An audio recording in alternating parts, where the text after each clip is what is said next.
your KNWA Power Doppler forecast first. We have temperatures on the mild side as of the 10 o'clock hour, holding on mainly in the lower 80s after high temperatures in the middle and upper 90s across northwest Arkansas. You can see live Power Doppler radar showing dry skies in place across the area. Your forecast first as we head out the door tomorrow. We'll see temperatures right near 72 and then warming up to 97 on Friday. Even warmer on Saturday, and then we'll cool off slightly, if you can call it that, 1 degree to 97 on Sunday. The big thing, hot and dry conditions through most of the next 7 days. We'll give you full details in that forecast coming up. Your news at 10 starts now. I'm Gloria Margarita in Elkins. Find out what this city is doing to try to lower residents' water bills. I'm Don Elkins. Some people used to make fun of the way the city of Springdale looks. We're going to show you why that doesn't happen anymore. I'm Mike Duncan in Fayetteville. The Alcohol Beverage Control Board has approved the liquor license for this proposed Sam's location, but what do Fayetteville residents think? I'm Ariana Evers. In tonight's Welcome to Northwest Arkansas report, one woman new to the area is making friends by helping to make pasta. And I'm Matt Turner. You're not going to believe what Matt Jones is auctioning off on eBay. We're going to tell you about it, plus more news on Springdale's Bartley Web. It's all later in your Razorback Nation. Now, with Northwest Arkansas News, always, this is KNWA Live at 10. Good evening, I'm Neely Jones. And I'm Don Elkins. Welcome to KNWA Northwest Arkansas News at 10 o'clock. In breaking news tonight, a fire at Firestone in Fayetteville. Now, the fire was in the service area of the building on North College. There's no word on the extent of the damage. We'll bring you more information as it becomes available to us. Elkins representatives gave the Fayetteville Water and Sewer Committee an amended contract to lower sewer rates this evening. KNWA's Gloria Margarita joins us live at the station in what we euphemistically call the facilities, with a little bit more on that. Gloria? Well, we're in the bathroom because residents say that they're tired of throwing their money down the drain. Melissa Bulla turns her faucet on. Nothing comes out. Once I couldn't pay 1 month, it gathered to 3 because I just couldn't do it. It's too high. They shut Bulla's water off, so now she and her 3 children use water stored in Coke bottles and milk containers. This Elkins resident says he's using the car wash because his water bills are too high. Others are letting their lawns go brown, and some are waiting longer to hit the shower. Yeah, my kids want a pool and can't afford it because the water's so high. Elkins Mayor Jack Ladyman says about 60% of residents' monthly water bills go to sewage treatment costs. He says the study shows Elkins is overpaying Fayetteville for treating sewage by nearly 75%. That is why he wants Fayetteville to approve the new contract. Well, the amendment that we've proposed, we feel like that is directly off of data that has been taken. It's not projected data. It's actual information, actual facts. And we feel like that's the right thing. The right thing, Bulla says, to bring running water back into her home. It's a problem that could be resolved. Well, we moved over to the toilet because some residents say their water bills are so high they can't even flush their toilets each time they use them. Live in the bathroom, Gloria Margarita, KNWA Northwest Arkansas News. All right, Gloria, the Sewage Committee said they'll work together to create a new contract.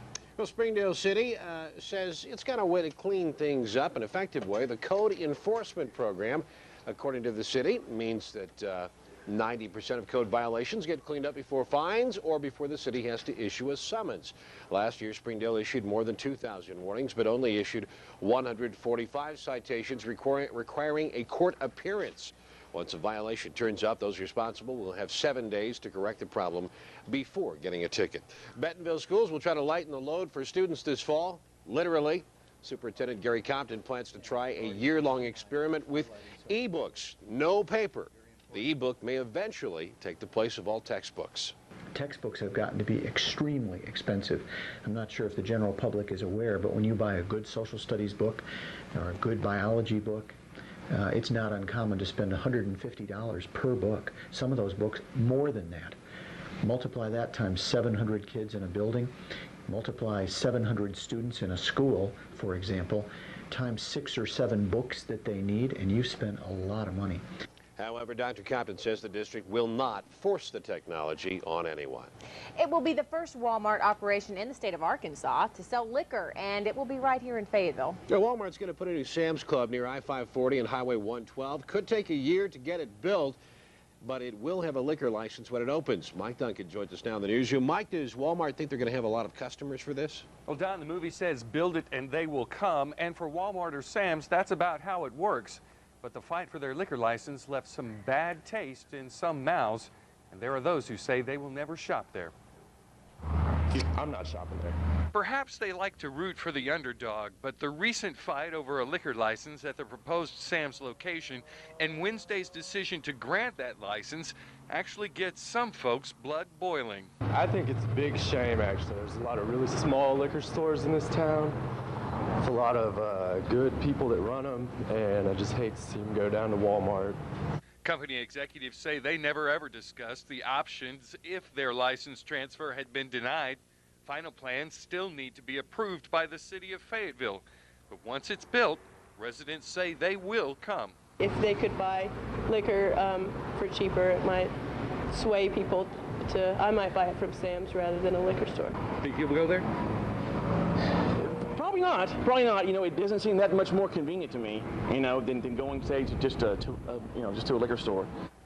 But is the license issue settled? Well, perhaps not. Those against the liquor license can still appeal Wednesday's decision, and there's even the possibility of the whole thing ending up in district court before the dust settles. Neely? All right, thanks, Mike. The new Sam's may generate as much as $1 million tax revenue annually for Fayetteville. Fayetteville has also started searching for a new fire chief. City administrators said they want someone to get the fire department, quote unquote, back on track. The city's taken applications since last week, but only has 3 candidates. August 3rd will mark the closing date for those applications. The 4th Judicial Drug Task Force says it's made fewer arrests in connection with meth labs. The task force had only seized 158 grams of meth by June versus 7,000 grams in 92 labs shut down all of last year. Task force members say a new act which prohibits the direct purchase of products containing ephedrine and pseudoephedrine helps slow down the traffic and production of the drug. And the task force says it put a man behind bars and took cash, guns, and drugs off the street. Undercover officers in Springdale say they bought meth from Joseph Stout. Afterwards, police searched a home, say they found meth, scales, a pipe, and more than $1,400 cash. The investigation led police to a storage unit in Springdale where they say they uncovered nearly 11 ounces of meth, a rifle, and a handgun. Mr. Stout now faces charges of selling drugs, possession with intent to deliver, and possession of drugs and firearms. Well, McDonald County calls it an accident. They say they mistakenly released an inmate, Timothy John Sturdy, who pleaded guilty in court yesterday to an unspecified charge. He got a 120-day jail sentence. Instead, police let him go. Sturdy has family and friends in Washington County. Police say that he'll now face charges for his escape if they can find him. Well, tonight we're going to start a new part of this broadcast we call Peace at Home. The report will air once a week, and it'll focus on domestic abuse. Neely Jones joined us in the newsroom. Neely, the problem of domestic abuse crosses racial, religious, ethnic, and even socioeconomic boundaries. Don, to put this into perspective, a woman is battered every 15 seconds somewhere in the U.S., and Arkansas is ranked 3rd in the nation, at least it was in the late 90s, for the number of times one male attacker killed one female victim. And with a growing number of people moving to Northwest Arkansas comes the need for more places like the Peace at Home shelter in Fayetteville. In the time I told you that information, at least one woman has been battered. Meet Grace Donahoe, a woman who left her husband because of abuse. Grace Donahoe works at the Jones Center in Springdale. She spends most of her time helping others, but that wasn't always the case. We would be out socially and he would just make some comment that just totally destroyed me, you know, whispered in my ear and just totally destroyed me right there in front of a whole group of people. There was a time when her life was much different. Being locked in a bedroom, barricaded in a bedroom and not allowed, you know, not being able to get out. 15 years ago, Grace needed help when she left an abusive relationship. And I was humiliated and embarrassed about the situation. And she was scared. Every time I turned around, he was there. Scared for herself and for her daughters. You know, at one time he said, it's none of your business what I do to your mother, if I hit her, it's not your business. Grace asked us not to show pictures of her children. To this day, she wants to protect them. At one point, I couldn't even read a word on a page. I couldn't read a sentence in a book. And I used to be a school librarian, so I love to read. But one day, Grace called the emergency number for the Peace at Home shelter. I was so embarrassed that I did not give the person my name, not even my first name. Grace hung up, but a few weeks later, she called back and got the same person on the line. I met with an advocate one-on-one and learned some skills to help me go through. I met once a week, and then every Monday night I went to the support group. And eventually got back on her feet. In fact, when she was 50, she went back to school and got her doctorate degree. A woman who couldn't read regained her strength and power. Now, she says, she helps other women do the same. I think we go through things to help other people, and if we can do that, then we've really grown from it ourselves. As you listen to Grace's story, 11 more women were abused, at least as we time it on the stopwatch. Join us Saturday, August 27th for the Peace at Home swim. Money raised from the event goes to help the shelter. You can swim a half mile, a mile, or 2 miles. You can even be a spirit swimmer and stay dry. Just make a donation. All right, Neely, in the coming weeks, we're going to learn more about the Peace at Home shelter, and we'll also help you learn how you can help fight the problem of domestic abuse. But my grandson comes up and helps out. In tonight's Welcome to Northwest Arkansas report, we're going to introduce you to a family working on a long-standing tradition. And what's next for the area around Wilson Park and Gregg Avenue? Well, not a whole lot of change in our weather. More of the same hot and humid conditions across northwest Arkansas. We'll give you full details on those high temperatures. Plus, we'll let you know when there might be some slightly cooler weather headed our way coming up. Now, from KNWA, meteorologist Jason Dollard and your live power Doppler forecast. Well, most of us felt the full effects of that sunshine out there today. Not a whole lot of cooling relief in the form of any of those afternoon showers or storms. Yesterday, we had about 1 or 2, maybe 3 storms out there. This afternoon, there really wasn't any across northwest Arkansas. And you can see on our exclusive Power 3D Viper as we head throughout the 10 o'clock hour, dry conditions, Fayetteville, Bentonville, Rogers, and Springdale. And as we look out across the rest of the region, you can see pretty much quiet conditions across the 4-state. There were some showers and storms around the Little Rock area. Those have now pushed off to the south and southeast over towards Shreveport. So we're looking at mainly mild conditions through the overnight hours. The temperature outside right now, 77 degrees. Clear skies in place with a dew point of 69, and that's an important thing to point out. Anytime that dew point is right near that 70-degree mark, well, that's when you know you have that very steamy air in place. So it's looking like another uncomfortable evening on tap for us, and even more uncomfortable as we head throughout the afternoon. Here's what we had out there this afternoon for high temperatures. Fayetteville made it up to 96. Springfield made it up to 96. Little Rock and Memphis, they were a little cooler, lower to middle 90s back over for those folks with a few more showers and storms there. Tulsa, they checked in as the warmest, topped out at 100 today, and they're only holding on to 92 right now, so their temperature very slow to drop off. Here in town, we're down to 77, 84 in Springfield, and it's looking like those temperatures are going to be very slow to drop as we head throughout the overnight hours. You can see the bulk of the shower and thunderstorm activity. That was mainly to the east and to the south of us as we went throughout the afternoon today. A little bit of a hole right here in northwest Arkansas. All we saw were just a few clouds here and there to give us a little bit of shade at time to time through the afternoon, but none of those clouds ever grew tall enough to produce any showers or thunder showers across the area. Now, down in the tropics, we were quiet for a day or so. Now we have another system that we're watching. This little area of cloud cover back over by the Bahamas was a tropical depression earlier this afternoon, now strengthened into a tropical storm. That is named Franklin, and you can see the forecasted path with that system here.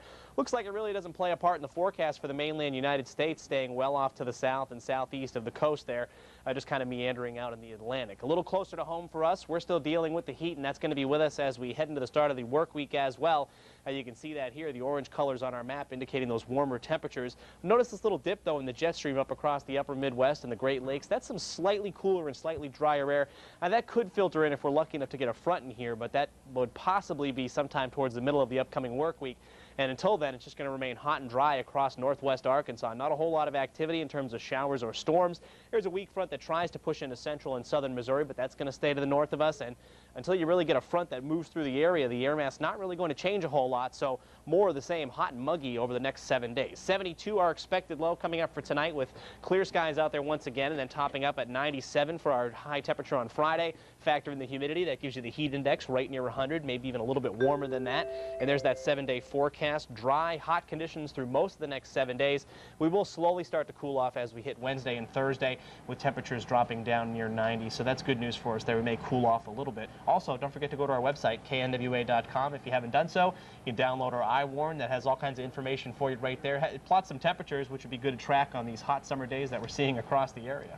All right, thank you, sir. Well, a new plan for a bypass of Wilson Park has been introduced, and this time by the residents of the neighborhood. The proposal would extend Gregg Avenue from North Street to Maple Street and would not cross the railroad, but the plan would require the moving of homes, which could create higher costs.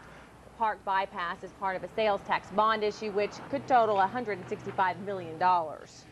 Well, Hog recruit Mitch Mustang and the Bulldogs apparently tore up the competition tonight in Alabama. Matt Turner has highlights a little bit later in tonight's Razorback Nation. And join us for a family tradition in tonight's Welcome to Northwest Arkansas.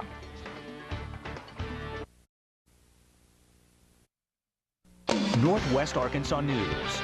Always. KNWA Live at 10 continues. Well, today volunteers put the finishing touches on the last batch of pasta for the Tawnytown Grape Festival spaghetti dinners. And in tonight's Welcome to Northwest Arkansas report, Ariana Evers introduces us to the newest member of the community joining in that long-standing family tradition. The family tradition started in Tawnytown in 1898. I think it's wonderful, and so many different ages are involved in building friendships. It's fun. Irene Hafey and her husband moved from Oklahoma City to Fayetteville in March. They attend church at St. Joseph's in Tawnytown. Irene wanted to help the church organize the Grape Festival. Partly is to help me to get to meet these people, because everybody's been real friendly, but when you get to stand and work next to them at the table, then you really get to know them.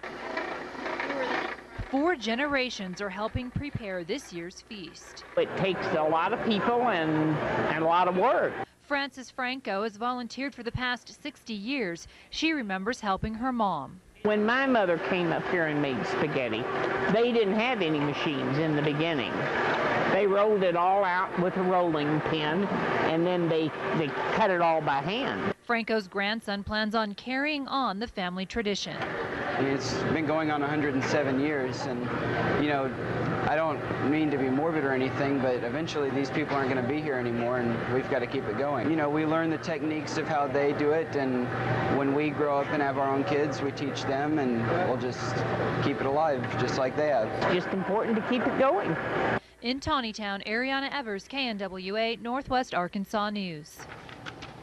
Very nice. A long-standing tradition there. I'm here for sports. You are here for yeah, sports. That's what I do. Hey, your boy Matt Jones neatly signed something that was pretty unusual. Yeah, I heard. Yeah, we're going to talk about that coming up in sports. Plus, we're going to have highlights of Mitch Mustang and the Bulldogs from Hoover, Alabama. Stick around. A little bit later, kids have a new place to find their favorite fictional characters and a whole lot of fun.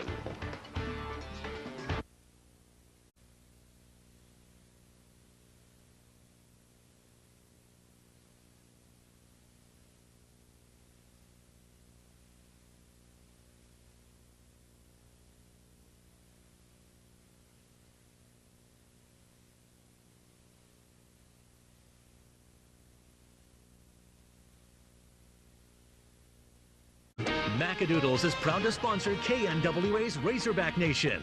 Here is Matt Turner. As KNWA first told you last night, Springdale offensive lineman Bartley Webb will not be a Razorback. And today, Bo Mattingly has learned Webb will commit to Notre Dame sometime in August. Now, as for his teammates, none have committed. They're all in Hoover, Alabama tonight for the Elite 7-on-7 tournament. KNWA traveling with the team, bringing you highlights. Springdale facing Captain High out of Shreveport in the first game. Mitch Mustang was just on fire. First touchdown to fellow Hog recruit Andrew Norman.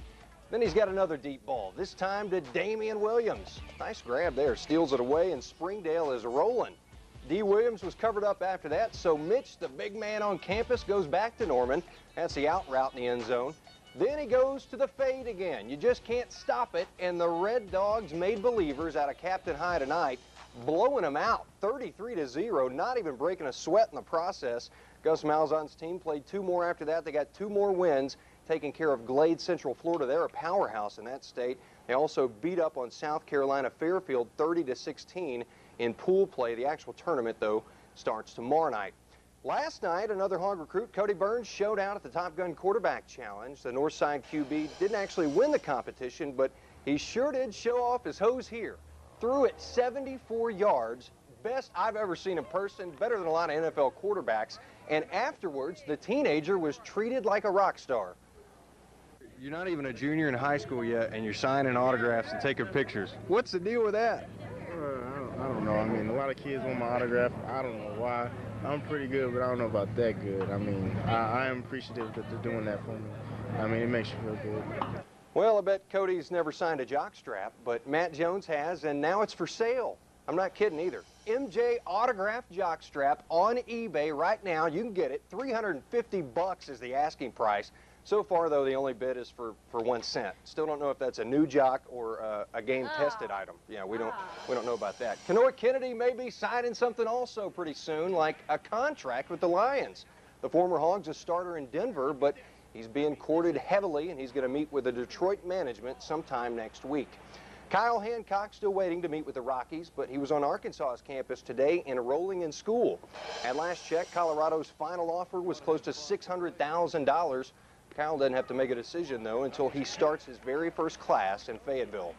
Nolan Richardson also has a big decision to make. El Paso Times is reporting he's been offered a job to coach the Panamanian national team.